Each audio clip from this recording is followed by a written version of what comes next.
यहाँ नौकरियां मुरीद करते रहते हैं, सजादगियां बेटे लेते रहते हैं। सोच जाती है ना, हमारी जाती सोच है। एक पीर साहब मेरे दोस्त थे, उनका इंतकाल हो गया तो मुझे बुलाया गया सजादा नशीनी के लिए, जो बज़म सजी। मुझे भी कहा गया दस्तार में आपने शरीक होना है, तो मैंने कहा नहीं, मैं नहीं बांधूंगा इसको दस्तार। मोहब्बत का सिलसिला था, मेरी वहां बात सुनी जाती थी तो मैंने कर ली। हर जगह तो सुनी भी नहीं ना जाती, ना हम कर सकते हैं। तो मैंने कहा जनाब मैं नहीं बांधता। कहा वजह? मैंने कहा ये तो दौरे करता था, वो जो मुरीद सारा दिन पैरों में बैठा रहता था हक उसका बनता है। वो जो इनका पखाना और पेशाब तक साफ करता था ना, वो सज्जादगी के काबिल है, उसे लाओ उसकी दस्तार करते। और मैंने कहा याद रखो, जब हम मिली फायदा, हम बड़े बड़े मराकज हमारे बुजुर्गों ने कायम किए, लेकिन वो जिस सज्जादे के हाथ आए वो नाहल था, नाहल था, और वो मराकज तबाह हो गए। नया आदमी जो आता है उसे नए सिरे से बनाना पड़ता है।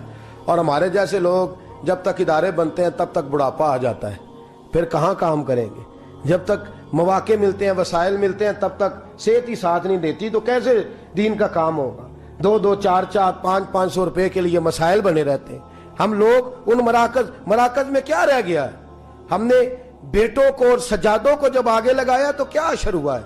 मज़ारात पे वो लोग बैठ गए जो बंदरों का नाच देखते हैं। वो लोग आज दरबारों के सो गए। आप लोग ये दर्द है, इस दर्द को सुने, खूगरे हमद से थोड़ा सा गिला भी सुन ले। आज बड़े बड़े आस्थानों पे शेर पालने वाले, कुत्ते रखने वाले बैठे हैं, इसलिए कि हमने सोच कभी भी मिली हजरत अबू बकर सिद्दीक। सब बोलिए, जो अभी तक नहीं बोले वो भी कहिए रदी अल्लाह ताला। क्या खूबसूरत मेरे महबूब के सहाबा है। वक्त विसाल आया है, अपना बेटा सियाना है, समझदार है। हजरत मोहम्मद बिन अबू बकर पढ़े लिखे, दयानतदार, नेक, सियाबी रसूल है। लोग हजरत अबू बकर सिद्दीक के पास आए, कहने लगे खलीफा कौन बनेगा आपके पास। कब मेरे बाद खत्ताब का बेटा उमर बनेगा, वो बनेंगे। तो कहा हजरत जी आपका अपना बेटा भी तो है, तो उमर तो बड़ा सख्त आदमी है, आप उसको बना के जा रहे हैं, अपना भी तो शहजादा था।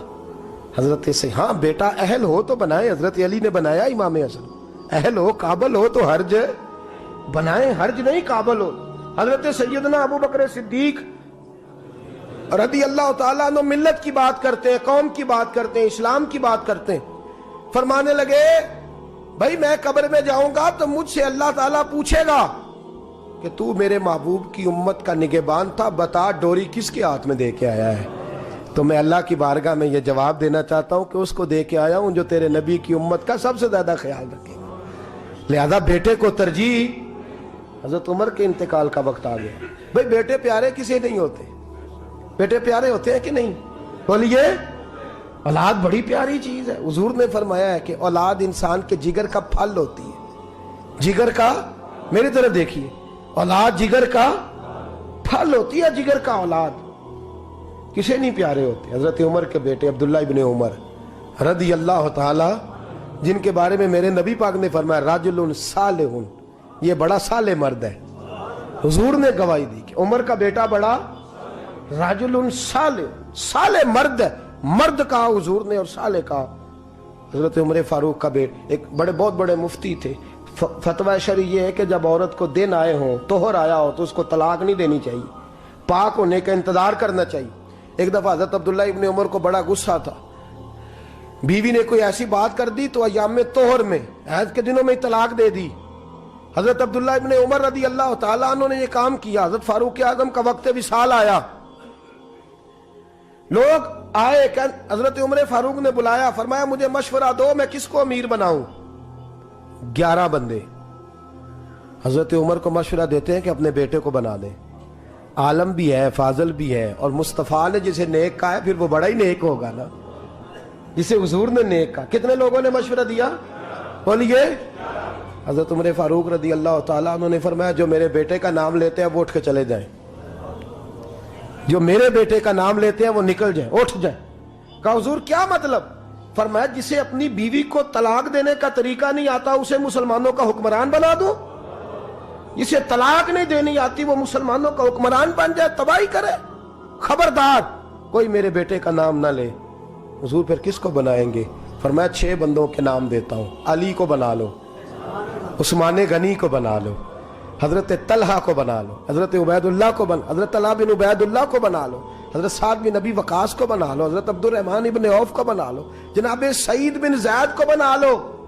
حضرت عمر سے کہا گیا حضور ان لوگوں کو آپ نے چنا ہے, آپ کی رشتہ داری ہے ان سے, دوستی ہے, اللہ کا واسطہ ہے. فرمایا نہیں, کیوں چنا ہے, آپ کا میرٹ کیا ہے, کس میرٹ پہ چنا ہے؟ فرمایا یہ وہ 6 بندے ہیں جن سے وقت وصال تک میرے نبی راضی رہے ہیں صلی اللہ علیہ. تو میری قومی سوچ ہے, ملی بات کرتا ہوں, ملت اسلامیہ کی بات کرتا ہوں کہ جن سے مصطفیٰ راضی رہے ہیں ان کا حق بنتا ہے, وہ پرہیزگار ہیں, وہ متقی ہیں, وہ چلا سکتے ہیں قوم.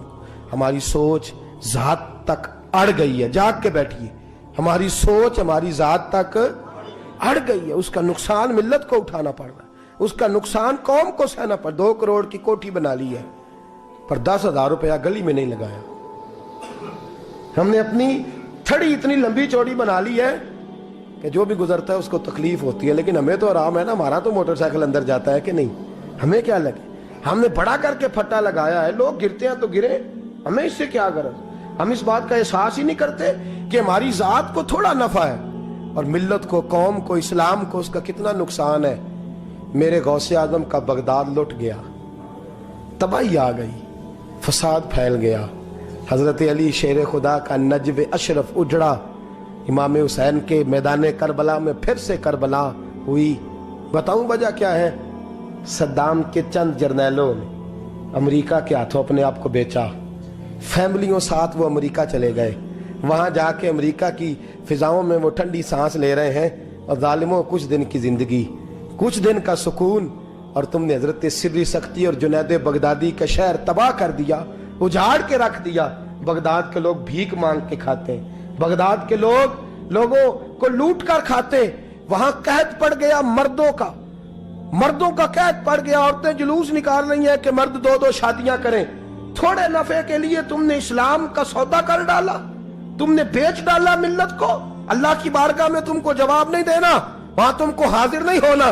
تھوڑے نفع کے لیے دین کے لمبے چوڑے نقصان, لمبی چوڑی تباہیاں ہم کرتے ہیں. فلسطین سارا لٹ گیا چند مسلمان حکمرانوں کی وجہ سے. امریکہ سے یاری نہیں چھوڑی, دوستی نہیں چھوڑی, اور انہوں نے ساری تباہی کر لی. افغانستان سارا اجڑ گیا. کشمیر آج لوگ ڈے منا رہے ہیں, جھوٹ موٹ کے, آنسو بہا کے لوگوں کو بتایا جا رہا ہے کہ ہمارا بڑا ساتھ ہے. میاں تم اس کاج سے اٹھ چکے ہو, تم پیچھے ہٹ چکے ہو اس کاج سے. یہاں ہر شخص کو اپنی پڑی ہوئی ہے. یہاں ذات بنانے کے, گھر بنانے کے, کاروبار بنانے کے, بنگلے بنانے کے چکر میں یہاں تو سیاستدان ٹکٹیں کنفرم کرا کے رکھتے ہیں, کسی وقت بھی بھاگنا پڑ سکتا ہے, کسی وقت بھی دوڑنا پڑ سکتا ہے. جہاں ذات کے لیے جلوس ہے, ذات کے لیے جھگڑا ہے, ذات کے لیے سارے معاملات ہیں, جس کے گھر کو آگ لگتی ہے وہ جلوس نکالنے لگ جاتا ہے. توجہ ہے میری بات پر؟ جب بھی کوئی جلوس نکالتا ہے نا کسی بھی طبقے کا, تو میں ذرا ٹٹول کے دیکھتا ہوں کہ جب حضور کی ناموس کی باری آئی تھی اس جماعت نے جلوس نکالا تھا کہ نہیں نکالا تھا. آج کئی سرکاری ملازم سڑکوں پہ ہیں, ہمیں کوئی غرض نہیں وہ کس کام کے لیے, لیکن یہی سرکاری ملازم ناموس رسالت کے جلوس پر یہ کہتے تھے ہماری نوکریوں کا مسئلہ ہے, ہم اگر باہر نکلیں گے تو گورنمنٹ ہمیں نکال دے گی. اب کدھر گئی تمہاری نوکریاں, اب کدھر گئے تمہارے معاملات؟ تم نے تھوڑا فائدہ حاصل کیا اور کتنا بڑا تم نے نقصان کیا. رسول اللہ صلی اللہ علیہ وسلم کو تم نے ناراض کیا, اور تم حضور کی شان اور ناموس کی خاطر اپنی اس نوکری کو قربان نہ کر سکے. آج مسئلہ گیا سارا کچھ, آ جاؤ, لوٹ آؤ, در رسول کی طرف آؤ. میرے محبوب کریم صلی اللہ علیہ وسلم کے غلاموں جیسا کردار اپناؤ, اظہار کرو, قربانی دو, دوسروں کا نفع سوچو, دوسروں کی بھلائی سوچو.